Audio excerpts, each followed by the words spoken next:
பக்கம் நம்பர் 382. ஸ்ரீ கிருஷ்ணர், உங்களது சத்சங்கத்தின் ஆன்மீக நிலையை நானே கவனித்தேன். அதன் சீர்குலைவை எதனுடனும் ஒப்பிட இயலாது. அத்தகைய மகோன்னதமான மூத்த மகானின் உழைப்பு வீணாக்கப்பட்டு உள்ளது. கடவுளால் கூட இந்த தவறை மன்னிக்க இயலாது. நான் இந்த பணிக்காக என் சக்கரத்தை ஒதுக்கி வைத்திருக்கிறேன். அதுவே கடைசி ஆயுதமாக இருக்கும். நான் இப்போது செல்கிறேன். ராதாவும் என்னுடன் இருக்கிறார். இந்த மிஷனுக்காக உங்கள் பணியில் நீங்கள் வெற்றி பெற உங்களை ஆசீர்வதித்து செல்கிறாள். அடுத்தபடியாக கிருஷ்ணரும் அதே விஷயத்த உறுதி பண்றாரு. லாலாஜியினுடைய சீடர்கள், அங்க இருக்கிற சத்சங்கங்கள், அதுல நடக்கிற நிகழ்ச்சிகள், அந்த அவங்களுடைய உள்நிலைகள்லாம் மிகவும் சீர்குலைந்திருக்கு. லாலாஜி தன்னுடைய வாழ்நாளில் செய்த மாபெரும் பணியை அவர்கள் சீர்குலைத்து விட்டார்கள்னு சொல்றாரு. இப்போ கடைசியா என்ன சொல்றாரு? என்னோட ராதாஜியும் இருக்கிறாங்க. நாங்க 2 பேருமே உங்களை காண வந்திருக்கிறோம். நீங்கள் உங்களுடைய பணியில், நீங்க செய்ய போற இந்த பணியில வெற்றி பெற நாங்கள் உங்களை வாழ்த்தி ஆசீர்வதித்து செல்கிறோம். சுவாமி விவேகானந்தர், மகோன்னதமான ஆன்மாவாகிய மதிப்புக்குரிய ராதாஜி அவர்கள் உங்கள் முன் இருப்பதை பாருங்கள். அவரது வார்த்தைகள் பலனின்றி போகாது. கட்டாயமா தைரியமா இருங்க. ராதாஜியும் உங்களை ஆசீர்வதிக்கிறாங்க, கிருஷ்ணரும் ஆசீர்வதிக்கிறார். அவங்களுடைய வார்த்தைகள் எல்லாம் பலன் இல்லாமல் போகாது. நிச்சயமாக எல்லாம் சரியாக நடக்கும். மதிப்பிற்குரிய லாலாஜி, பாபு மதன் மோகன்லால், நமது நலன் குறித்த முக்கியத்துவம் வாய்ந்த ஒரு மாபெரும் விஷயம் இப்போது நிகழ்ந்துள்ளது. ஸ்ரீ கிருஷ்ணர் ராம்சந்திராவிற்குள் ஐக்கியமாகும் எண்ணத்துடன் இப்போது வந்திருக்கிறார். தெய்வீக இணைப்பின் உச்சகட்ட தொடர்பையே அசைக்கும் அளவிற்கு அன்பு ராம்சந்திராவின் நடத்தை மற்றும் எண்ணத்தில் ஏதோ ஒரு அற்புதம் இருக்கிறது. அன்பு ராம்சந்திர மற்றும் சுவாமி விவேகானந்தர் சம்பந்தப்பட்ட நிகழ்வை ஊன்றி கவனித்தால் அது சாதாரணமான ஒன்றல்ல. இந்த அறிவுத்திறனை பகுத்தறியும் கூரறிவு என்றோ அல்லது அதைவிடவும் உயர்வான ஒன்று என்றோ கூற வேண்டும். ராம்சந்திரா அனைத்தையும் துறந்து விட்டார் என்பதால் அவரது உடைமை என்று எதுவும் இல்லை என்றே கூற வேண்டும். இத்தகைய விஷயங்கள் தன்னிச்சையாக நிகழ்வதற்கு அதுவே காரணமாகும். கடவுள் எனது வருங்கால சந்ததியினர் அவரை பின்பற்றுமாறு செய்யட்டும். தற்போதைய சந்ததியினர் சம்பந்தப்பட்ட மட்டில் நான் என்ன கூறுவது? நான் உங்களுக்கு கூறுவதைத்தான் நேரம் வரும்போது அப்படியே அவர்களுக்கும் கூறுவேன். இந்த தகுதி ராம்சந்திராவிற்கு பிறகு வருபவர்களிடம் இருக்கும் என தோன்றவில்லை. அவர் தனது உடலை விட்டு செல்வதற்கு முன் அனைத்து பணிகளையும் முடித்துவிட வேண்டும் என விரும்புகிறேன். அது நேரத்தை பொறுத்து கீழிறங்கும் ஒரு தெய்வீக பரிசாகும். அதில் அனைவரும் பங்கேற்க கூடாது. பாபுஜி சில ரகசிய குறிப்புகளுக்கு பிறகு. மதிப்பிற்குரிய லாலாஜி, இந்த சக்திக்கு சிறிது இயக்கத்தை நான் அளித்தால் அது நிச்சயம் குதூகலமாக அனுபவிக்கப்படும். நான் பண்டாராவை குறிப்பிடுகிறேன். ராம்சந்திராவின் நேரத்தில் ஒரு நிமிடம் கூட அவர் என்னை கவனிப்பதில் வீணாகிவிடக் கூடாது. அதற்காக எதையும் வெளிக்காட்டாமல் என்னுடனேயே நான் அடக்கி வைப்பேன். பாபு மதன் மோகன்லால், இந்த சக்தி மறுபடியும் வராது என்று நான் உங்களிடம் மீண்டும் கூறுகின்றேன். நேத்திலிருந்து இந்த குறிப்புகள்லாம் கொடுக்குறாரு. பண்டாராவின் போது பாபுஜியை சுத்தி ஒரு மாபெரும் சக்தி பொழிய போகுது. அது ஒரு விஷயம். அடுத்தது பண்டாராவுக்கு முன்னாடியே இந்த ஃபைனல் உச்சக்கட்ட தொடர்புன்னு சொல்றாரு. ஸ்ரீ கிருஷ்ணரோட தொடர்பு, உச்சக்கட்ட அந்த பரம்பொருளுடனான தொடர்பையே அசைத்து பார்க்கிற அளவுக்கு பாபுஜியோடைய அந்த உள்நிலையானது இருக்கு. அதை கண்டு லாலாஜி கொஞ்சம் ஆச்சரியமா தான் சொல்றாரு. ஏதோ ஒரு அற்புதம் இருக்கு அவர்கிட்ட, ஏதோ ஒரு ஸ்பெஷாலிட்டி இருக்கு. ஏன்னா கிருஷ்ணர் ஏற்கனவே ஒரு தடவை ஐக்கியமாகணும் அப்படின்ற ஒரு எண்ணத்துல இருந்த பொழுது நாங்க தான் தடுத்து நிறுத்தோம். இப்ப அதையும் தாண்டி அவரும் ராதாஜியும் வந்திருக்காங்க. கட்டாயமா அவங்க இப்ப கிருஷ்ணருடைய நிலைமை என்ன அப்படின்னா, முழுமையாக நான் ராமச்சந்திராக்குள்ள ஐக்கியமாகணும் அப்படிங்கிற நிலைமைக்கு வந்திருக்கிறாரு. இந்த அற்புதம் எப்படி நிகழ்கிறது, அதுக்கான காரணம் என்ன அப்படின்றது தெரியல. அது நிச்சயமா என்னவா இருக்கும்னா, ராமச்சந்திராவினுடைய பகுத்தறியும் கூரறிவு திறன், விவேகம், அல்லது அதை விட உயர்வான ஒன்று என்று கூறலாம் என்று சொல்ற. இதுக்கு அடுத்த காரணம், அவர் தன்னுடையதுன்னு எதையுமே வைத்துக் கொள்ளவில்லை, எல்லாவற்றையும் துறந்து விட்டார் என்பது காரணம் அல்ல. அவரது உடைமை என்று எதுவுமே அவரிடம் இல்லை. தனக்குன்னு எதையும் வச்சுக்கல, தன்னுடைய கருத்துன்னு எதுவும் கிடையாது, தன்னுடைய எண்ணம்னு எதுவும் கிடையாது, தன்னுடைய செயல்பாடுன்னு எதுவும் கிடையாது. அப்ப தன்னுடைய உணர்ச்சிகள்னு ஒண்ணும் கிடையாது. இந்த அளவுக்கு பாபுஜி எல்லா உடைமைகளையும் துறந்து விட்டார்.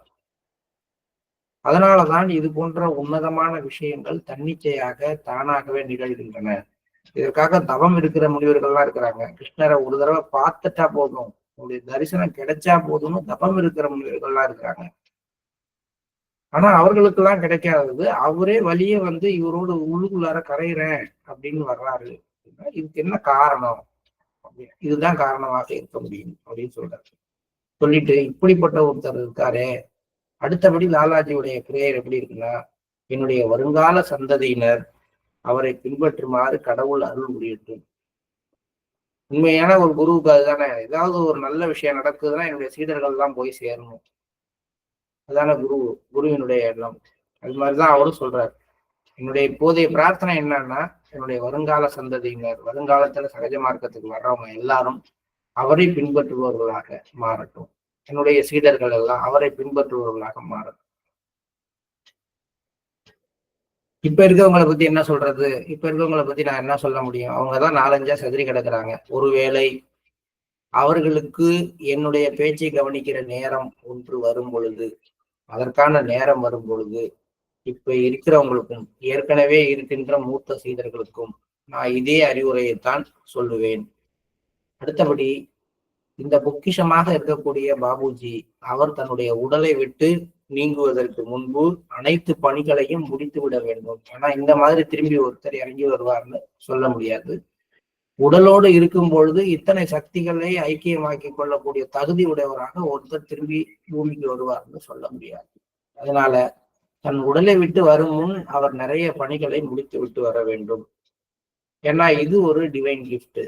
இந்த மாதிரியான விஷயத்துல எல்லாரும் பங்கேற்க முடியாது. எல்லாரும் அந்த தெய்வீக சக்திகளை பங்கு போட்டுக்கொண்டு அதை வாங்கி யாரும் செய்ய முடியாது. அது அவருக்கு மட்டுமே வழங்கப்பட்ட ஒரு தெய்வீக பரிசு. அடுத்து சொல்றாரு, இந்த சக்திக்கு, இப்போதைக்கு இருக்கக்கூடிய அந்த பிரம்மாண்டமான சக்திக்கு நான் கொஞ்சம் ஒரு சின்ன அசைவு ஒரு ஏற்படுத்தினா கூட பண்டாராவில் அந்த சக்தியானது பொழிய ஆரம்பிக்கும், ஃபுல்லாவே பொழிய ஆரம்பிக்கும். அது குதூகலமாக அந்த இடத்தையே மாற்றிடும் என்பதெல்லாம் உண்மைதான். ஆனால் அது வந்து எப்படி நல்லவர்களுக்கு உதவி செய்து சக்திங்கிறது எல்லாருக்குள்ளாரையும் ஒரே மாதிரி உதவி செய்யும். அதனால வந்து இந்த நேரத்துக்கு நான் அதை செய்ய மாட்டேன். எனக்கு அந்த எண்ணம், இந்த தூண்டுதல் எனக்குள்ளார வரும். எல்லாரும் கூட்டமா வந்தவொன்னா அந்த பொழிவை ஏற்படுத்தணும். ஆனா அதனால என்ன நோக்கம் நிறைவேறணுமோ அது நிறைவேறாது. அதனால நான் என்னுடையதே ஆகிய எல்லாவற்றையும் அடக்கி வைப்பேன் அப்படின்னு சொல்றாரு. என்னுள்ளேயே அடக்கி வைப்பேன் அப்படின்னு மதன் மோகன்லால்கிட்ட சொல்றார். 13 மார்ச் 1945. மதிப்பிற்குரிய லாலாஜி, அனைவரது ஆன்மீக நிலையும் உடனடியாக அவர்களிடமிருந்து பறிக்க வேண்டும் என்பது ஜக்குவின் அபிப்பிராயம். இதில் எம்பியும் அடங்குவார். ஐஎஸ்ஐ நான் விட்டு விடுகிறேன். நீங்கள் இருவரும், அதாவது பாபு மதன் மோகன்லால் மற்றும் ராம்சந்திரா இருவரும் இன்று இரவு இந்த பணியை மேற்கொள்ளுங்கள். இப்போ பண்டாராவுக்கு முன்னாடியே எல்லாருடைய ஸ்பிரிச்சுவல் கண்டிஷனையும் ஸ்டார்ச் பண்ணுங்க, எடுத்துருங்க அப்படின்ற உத்தரவு. இதுல ஐஎஸ்ஐ விட்டுற சொல்றாரு. ஏன்னா அவர் தான் போயிட்டு சில நல்ல பணிகள்லாம் செய்து கொண்டிருக்கிறாரு. இவருடைய சைட்ல இருந்து போய் லாலாஜியுடைய மனைவிட்ட எல்லாம் பேசிட்டு இருக்காரு. அதனால அவர் கொஞ்சம் மாற்றம் அடைந்திருக்கிறதுனால அவரை விட்டுட்டு மிச்சவங்க விட்டு இருக்கிற ஸ்பிரிச்சுவல் கண்டிஷன்லாம் ஸ்டார்ச் பண்ணுங்க அப்படின்னு சொல்றாரு. விவேகானந்தர் சொல்றார், நான் இதற்கு சம்மதிக்கிறேன். மதிப்பிற்குரிய லாலாஜி, எம்பி உங்களை ஏற்றுக்கொண்டால் அவரிடமிருந்து பறிக்கப்பட்ட ஆன்மீக நிலையை அவருக்கே அளித்து விடுங்கள். அடுத்து ஒரு சின்ன ஒரு சலுகை கொடுக்குறார். எல்லாருடைய ஸ்பிரிச்சுவல் கண்டிஷனையும் பறிச்சிருங்க. சில பேருக்கு இருக்கும் பொழுது மரியாதை தெரியாது, பறிச்ச பிறகுதான் ஞானம் வரும். அப்படி ஒருவேளை ஞானம் வந்து எம்பி உங்கள்கிட்ட வந்து உங்களுடைய உண்மையான தன்மையை புரிந்து கொண்டு மன்னிப்பு கேட்டு உங்கள் சைடுக்கு வர்றாரு அப்படின்னா அவருக்கு மட்டும் அந்த பறிக்கப்பட்ட ஆன்மீக நிலையை திருப்பி அளிக்கிறதுக்கு அனுமதி. எவருக்கும் விதிவிலக்கு அளிக்கப்படக்கூடாது. நீங்கள் விரும்பினால் இதில் ஓரளவு பணியை பாபு ராமேஸ்வர் பிரசாத் மிஸ்ராவிடமும் ஒப்படைக்கலாம். இந்த ஸ்பிரிச்சுவல் கண்டிஷன் எல்லாத்தையும் திருப்பி பெறுகிறது இருக்கிற விஷயத்த ஏற்கனவே நம்ம படிச்சிருக்கோம். அது ஒன்றும் இருக்கிறதுனா ஒன்றும் கிடையாது. அந்த கண்டிஷன் அப்படியே ஃப்ரீஸ் பண்ணிடுறது. மேற்கொண்டு அது தெரியாது, இருக்கிற மாதிரியே தெரியாது, ஒரு கிராசர் லெவல்ல போயிடுற மாதிரி பண்றது. இந்த மாதிரி ஒரு விஷயத்த யாரையும் விதிவிலக்கு இல்லாம எல்லாருக்கும் செஞ்சிருங்க. அடுத்தது விஷயம், இதுல நீங்களே தான் செய்யணும்னு இல்லை, ராமேஸ்வர் பிரசாத் மிஸ்ராவுக்கும் இந்த விஷயத்துல கொஞ்சத்தை கொடுக்கலாம் அப்படின்னு சொல்றாரு. இந்த பணியை செய்யறது ஏற்கனவே நிறைய அழிவு பணிகள்ல ராமேஸ்வர் பிரசாத் மிஸ்ராவை ஈடுபடுத்துறதுக்கு நிறைய இடங்கள்ல உத்தரவுகளை கொடுக்குறாரு. பாபுஜிட்ட கொடுத்துட்டு இந்த பணியை நீங்க ராமேஸ்வர் பிரசாத் மிஸ்ராட்ட கொடுங்க. அதே மாதிரி இந்த மாதிரி பணிகள் எல்லாம் அவர்கிட்ட ஒரு தனித்தன்மை இருக்கு. அதனால அவரை நோக்கி போறாரு, அவர்கிட்டையும் அந்த பணியை கொடுக்கலாம்னு சொல்றாரு. வச்சுக்கோ, உங்கள் சித்தியை, ஜக்குவின் மனைவியை மற்றும் உங்கள் மீது பற்றுறுதி கொண்டவர்களை விட்டு விடுங்கள். உங்க சித்தி அப்படிங்கிறது லாலாஜியோட வைப்பு, திருமதி பிரிஜ்ராணி அப்படின்னு சொல்லுவோம் அவங்க பேரு. அதே மாதிரி ஜக்மோகன் நரேன் லாலாஜியோட பையன், அவரு ஒளி உலகத்துக்கு போயிட்டாரு. அவருடைய மனைவி பேரு ஸ்ரீமதி பகவதி தேவி. இவங்க 2 பேரும் இருக்கிறாங்க. இவங்கள இந்த விஷயத்துல இருந்து விதிவிலக்கு அவங்கள விட்டுருங்க. அது மாதிரியே அந்த பகுதியில இருக்கக்கூடிய, அந்த பக்கத்துல இருக்கக்கூடிய உங்கள் மீது பற்றுறுதி கொண்ட நபர்கள் யார் என்று உங்களுக்கு அடையாளம் தெரிந்தாலும் அவர்களை விட்டுவிட்டு மற்றவர்களுடைய ஆன்மீக நிலைகளை பறித்து விடுங்கள். இப்ப ஜக்கு திரும்பி வர்றாரு ரொம்ப நாள் கழிச்சு. அவர் ஒளி உலக, அவரு இங்க இருந்து கிளம்பின பிறகு ஒளி உலகத்துக்கு போனதுக்கு அப்புறம் 1 or 2 டைம்ஸ் பாபுஜியை தொடர்பு கொண்டதோட சரி. அதுக்கப்புறம் ஜக்கு திரும்பி வரல. இப்ப திரும்பி ஜக்கு வர்றாரு. இதில் டி மற்றும் எனது சீடர்கள் அனைவரும் அடங்குவார்கள். பாலாஜிக்கு பிறகு ஜக்மோகன் நரேனும் அந்த அமைப்பை தொடர்ந்து செஞ்சுட்டு இருந்தாரு. அதுல அவருடைய சீடர்களும், அவருக்கும் நிறைய சீடர்கள்லாம் உண்டு. இப்பயும் கூட அந்த அமைப்பினுடைய ஒரு பேர்ல லாலாஜி நிலையம் அப்படின்னு நான் நினைக்கிறேன். மேபி என்னுடைய இது தவறாக இருக்கலாம். லாலாஜி நிலையம் அப்படிங்கிற பேர்ல அவங்க ஒரு அமைப்பை உருவாக்கி நடத்திட்டு வந்த ஒரு விஷயங்களை நான் கேள்விப்பட்டிருக்கேன். அதுல சீடர்களாக இருக்கிறவங்களுக்கும் இதேதான். அதை நீங்க இது பண்ண வேண்டாம், அதையும் எடுத்துருங்க அப்படின்னு சொல்றேன். இதில் டி மற்றும் எனது சீடர்கள் அனைவரும் அடங்குவார்கள். எம்பி மீது விசேஷ கவனம் எடுத்துக்கொள்ளுங்கள். முத்தானி பாபு அவரும் ரொம்பவும் எதிர்ப்பாக இருக்கிறாரு. அவரு மேல ஒரு ஸ்பெஷல் அட்டென்ஷன் எப்பயும் வச்சுக்கோங்க. அவருடைய ஸ்பிரிச்சுவல் கண்டிஷனையும் கம்ப்ளீட்டா ரிமூவ் பண்ணுங்க சொல்றாரு. மதிப்பிற்குரிய லாலாஜி, 14 மார்ச் 1945. கடவுள் மட்டுமே ராம்சந்திராவின் உயிருக்கு பாதுகாவலர் ஆவார். நான் என் திறனுக்கேற்ப இயன்றவரை அதை தக்க வைக்க முயற்சிப்பேன். சுவாமி விவேகானந்தர், இந்தியா மற்றும் வெளிநாடுகளில் ஆங்காங்கே வாழும் இந்து ரிஷிகளுக்கு சக்தியை வழங்குவது உங்கள் கடமையாகும். இதுவரை அவர்களில் எவரும் உங்களுக்கு ஈடாக முடியாது. உங்கள் அன்பு காட்டில் மறைந்துள்ள தீயை போன்றது. இதை அவர்கள் உணர்ந்திருப்பார்கள் என்று என்னால் துணிந்து கூற முடியும். நீங்கள் நேசிப்பதை விட அதிகமாக வேறு யாரும் அவரை நேசிக்க முடியாது. முன்பும் நீங்கள் அதைத்தான் செய்தீர்கள். அவருடைய உறவினர்கள் சிறிது காலத்திற்கு பிறகு அவரை விட்டு விலகி விடுவார்கள். இது எனது அசைக்க முடியாத அனுபவமாகும். 2 விஷயம் சொல்ற. நீங்க இந்தியாவுக்குள்ளார மட்டும் ஒர்க் பண்ணல, உலகம் முழுக்க இருக்கக்கூடிய இந்து மத துறவிகள் யாரெல்லாம் இருக்காங்களோ அவங்க எல்லாருக்கும் நீங்க தான் டிரான்ஸ்மிட் பண்ணணும். அவங்களுடைய பணிகளுக்கு தேவையான சக்தியை வழங்குவது உங்களுடைய பொறுப்பு. உங்க மூலமா தான் அவங்க பணியாற்றணும். நீங்க இப்ப யாரு எங்க இருக்கிற சாமியாரை பார்த்தாலும் சரி, எங்க இருக்கிற ஒரு இந்த இயக்கத்தை சேர்ந்தவராக இருந்தாலும் சரி, நம்ம கண்ணோட்டம் எப்படி இருக்கணும்னு கேட்டா, நம்முடைய குருநாதரனுடைய நேரடி ஒரு கட்டுப்பாட்டுலதான் அவங்க இருக்கிறாங்க அப்படிங்கிற ஐடியாவுக்கு நம்ம வந்துருவோம். அது நமக்கு உண்மையோ பொய்யோ அதை போய் அவங்கள்ட்ட சொல்ல வேண்டியதெல்லாம் இல்லை.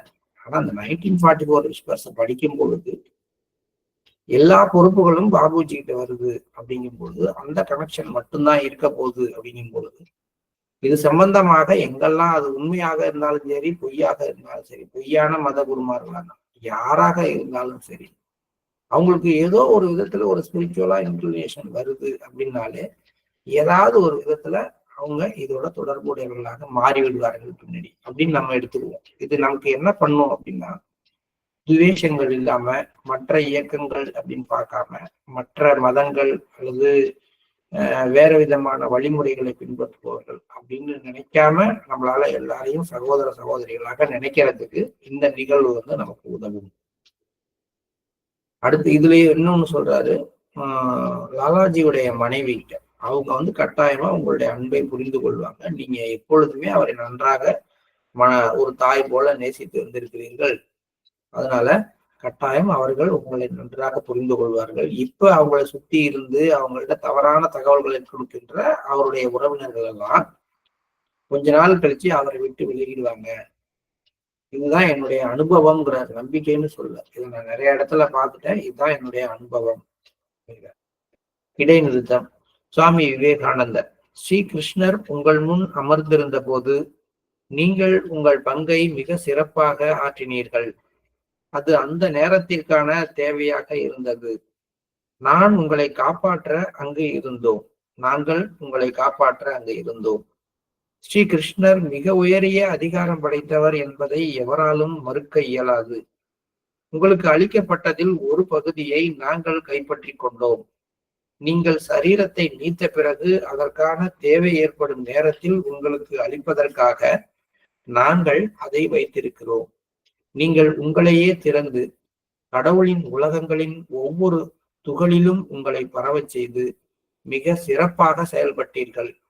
உங்களது உடல் சார்ந்த ஜீவிதத்தை பாதுகாப்பதற்கான ஒரே வழி அதுவாகத்தான் இருந்தது. உங்களது ஆயுதங்களாக விளங்கிய இந்த புத்தி கூர்மை மற்றும் புரிதலை கண்டு நாங்கள் மிகவும் மகிழ்ந்தோம். இந்த வழிமுறை சூழ்நிலையை பற்றிய குறிப்புடன் ரகசிய நாட்குறிப்பேட்டில் எழுதி வைக்கப்பட வேண்டும். இதுக்கு முன்னாடி 12ஆம் தேதி மார்ச் 12ஆம் தேதி அன்னைக்கு இந்த விஷயம் நடக்குது. அப்பதான் வந்து லாலாஜி சொல்றாரு, இது மாதிரி ஒரு விஷயம் வந்து வேற யாருக்குள்ளாரும் நடந்திருக்காது. ஒரு மாபெரும் விஷயம் இப்போது நிகழ்ந்துள்ளது. ஸ்ரீ கிருஷ்ணர் ராமச்சந்திராவிற்குள் ஐக்கியமாகும் எண்ணத்துடன் வந்திருக்காரு. அதுக்கப்புறம் அந்த ஐக்கியமாகும் நிலைமை நடந்து முடிஞ்சிருக்கு. அப்ப அதை பத்தி எந்த குறிப்புகளும் அதுல இல்லை. அது ஒரு ஒரு மிகப்பெரிய விஷயம்.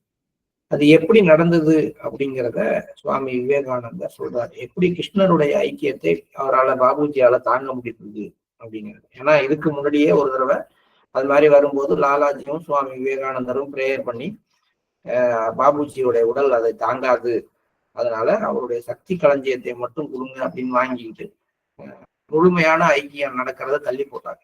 ஆனா அதையும் தாண்டி அது நிகழ்ந்தது.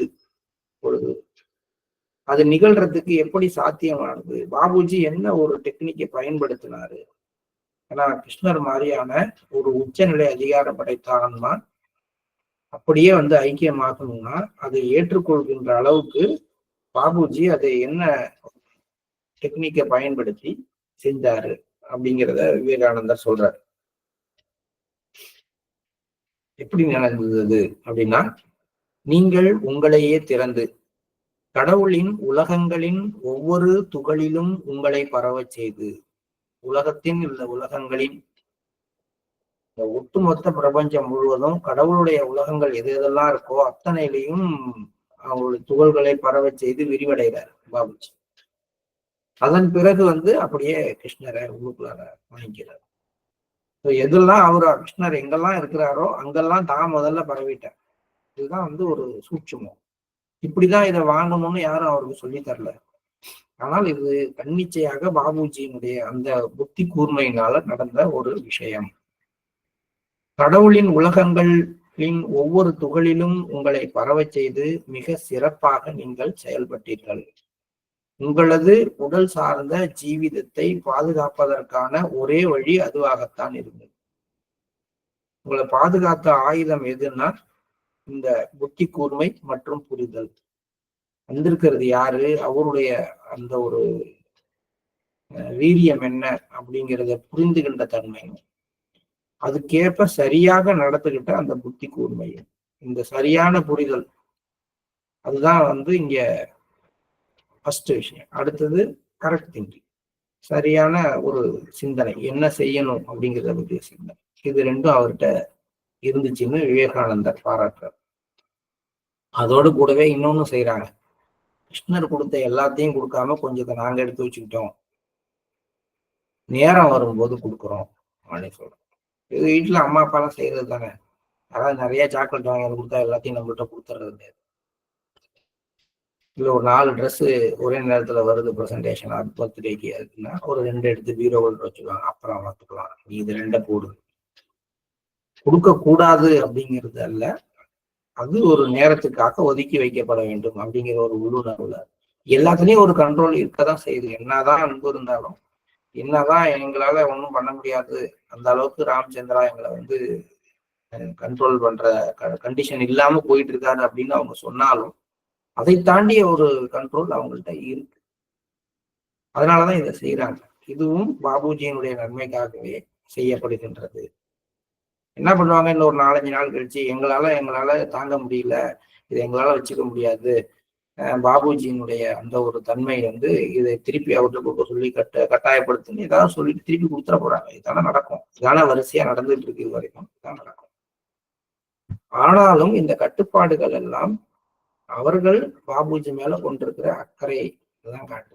இப்ப நம்ம படிக்கிற பார்த்தா இதெல்லாம் நேரடியா உடல் எடுத்து இருக்கிற உயிரோடு இருக்கக்கூடியவங்களுடைய இடத்துல நடக்கக்கூடிய விஷயங்கள் மாதிரியெல்லாம் நமக்கு தோணுது. ஆனா இது எல்லாத்தையும் செய்யறது ஒளி உலகத்துல இருக்கிற ஆன்மாக்கள்.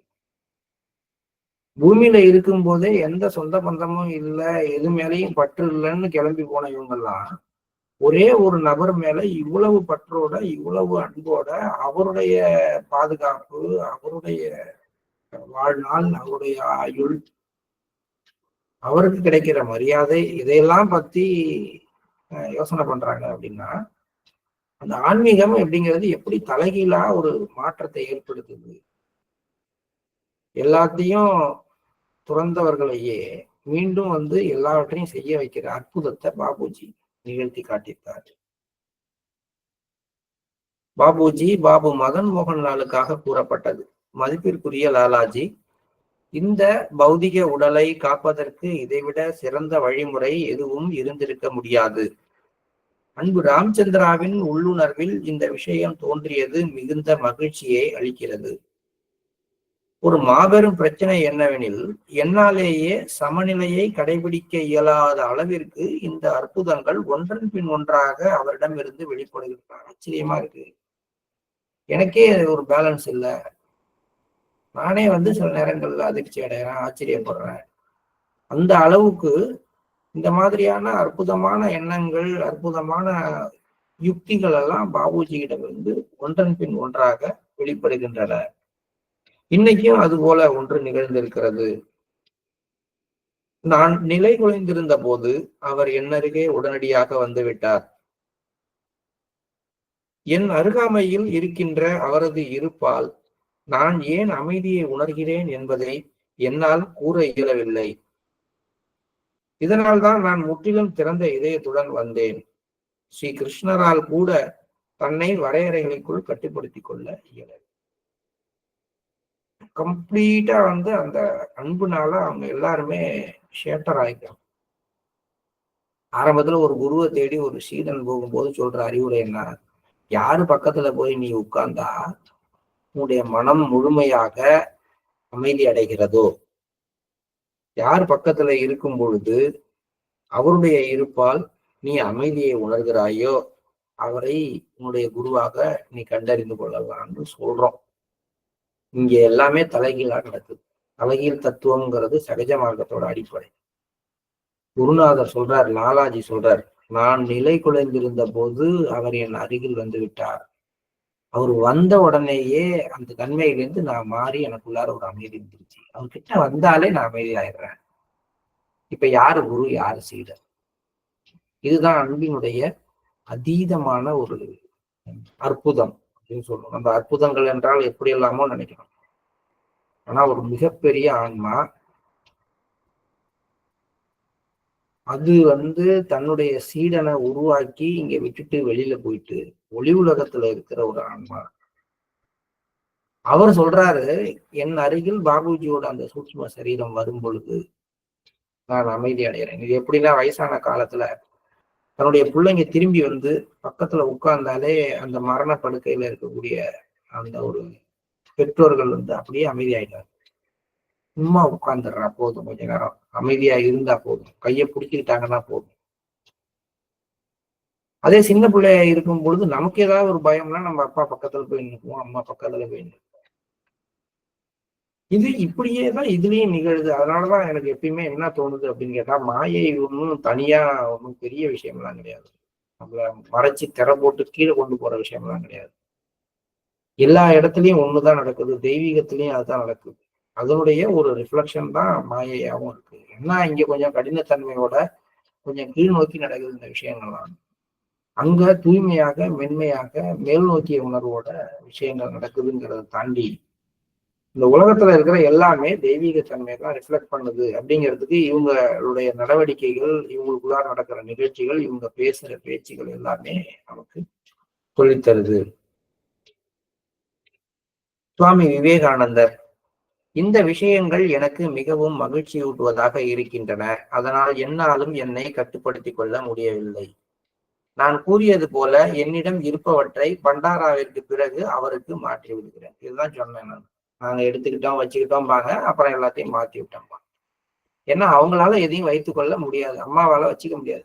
இந்த சாக்லேட் எல்லாம் உனக்கு கிடையாதுன்னு எடுத்து டப்பால போட்டு மூடி வச்சிடலாம். அப்புறம் பிள்ளைய பார்த்தா, பிள்ளை முகத்தை பார்த்தா, என்னப்பா சரி எடுத்துக்க, தொலைஞ்சு போ அப்படின்னு சொல்லிட்டு கொடுக்குறதுதான் அம்மாவோட பழக்கம். அதான் அன்பு. அதேதான் இங்கேயும் நடக்குது. அவரும் அதுதான் சொல்றார். ராமச்சந்திரர், நீங்கள் உங்களுக்குள் ஆழ்ந்து பார்த்தால் அந்த அனைத்தும் பூரண நல்லிணக்கத்துடன் உங்களுக்குள் இருப்பதை காண்பீர்கள். எந்த அனைத்தும்னா, நான் கொடுத்தது, சைதன்ய மகாபிரபு கொடுத்தது, கிருஷ்ணர் கொடுத்தது, லாலாஜி கொடுத்தது, கபீர் கொடுத்தது.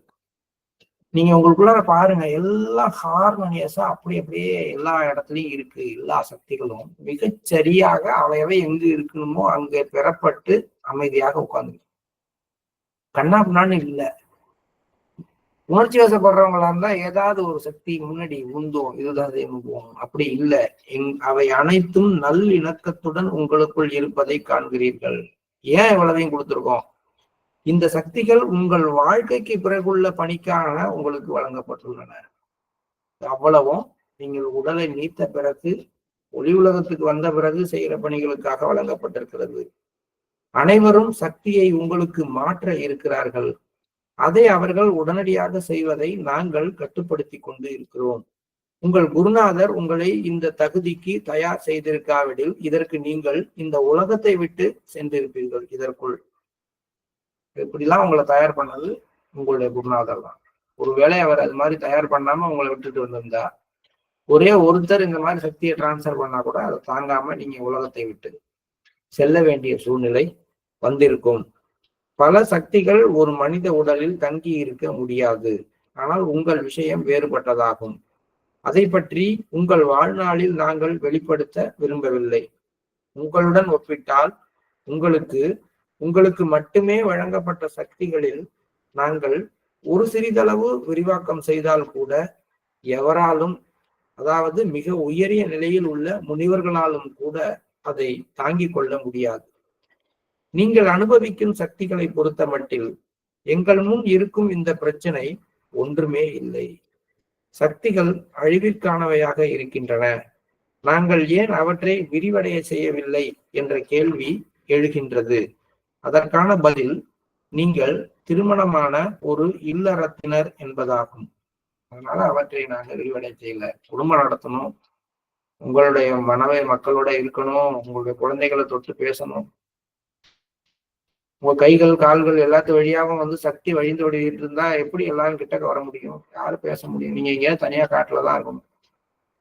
அதனால எல்லாரோடையும் சேர்ந்து பழகுற ஒருத்தர் கிட்ட வந்து அதை செய்ய முடியுமா? ஒரு சாதாரண ஒரு வெடினாலே வந்து அடுப்பு பத்த வைக்க கூடாது, பக்கத்துல இருக்கக்கூடாது, இங்க இருக்கக்கூடாது, அங்க இருக்கக்கூடாதுன்னு வைக்கிறோம். அப்போ ஒரு நியூக்ளியர் பாம்பை எங்க கொண்டு வைப்போம்? யாரும் அணுக முடியாத இடத்துலதான் கொண்டு வைக்க முடியும். ஆனா நீங்க எல்லாரும் அணுகிற இடத்துல இருக்கிறீங்க, சாதாரண வாழ்க்கை வாழ்றீங்க. உங்கள்கிட்ட இந்த சக்திகள் இப்ப வெளிப்படுறதுக்காக கொடுக்காம வச்சிருக்கிறதுக்கு காரணம் அதுதான். நீங்க பேசாம இருந்தாலும் யாராவது பத்த வச்சு வெடிச்சு போயிடுச்சுன்னா என்ன பண்றது அப்படிங்கிறதுதான். அத்தகைய அழிக்கும் சக்திகள் அனைத்தும் உங்கள் வாழ்க்கைக்கு பிறகு வரிசையாக செயல்படும். உங்கள் பணியை பொறுத்தவரை நாங்கள் இன்னும் எங்களது விசேஷ சக்திகளை பயன்படுத்தவில்லை. நாங்கள் பாதையை சரி செய்ய மட்டுமே முயல்கிறோம். வேற எந்த சக்தியும் நாங்க பயன்படுத்தல. நீங்க போற பாதை, நீங்க உருவாக்குற விஷயங்கள், அதுல இருக்கிற தடைகளை சரி பண்றதுக்கு மட்டும்தான் நாங்க எங்களோட சக்திகளை பயன்படுத்துறோம் அப்படின்னு சொல்றாங்க. ஸோ இந்த இடத்துல நம்ம நிறுத்திட்டு இன்னைக்கு நம்ம காலை நேர தியானத்திற்கு செல்லலாம். Please start meditation.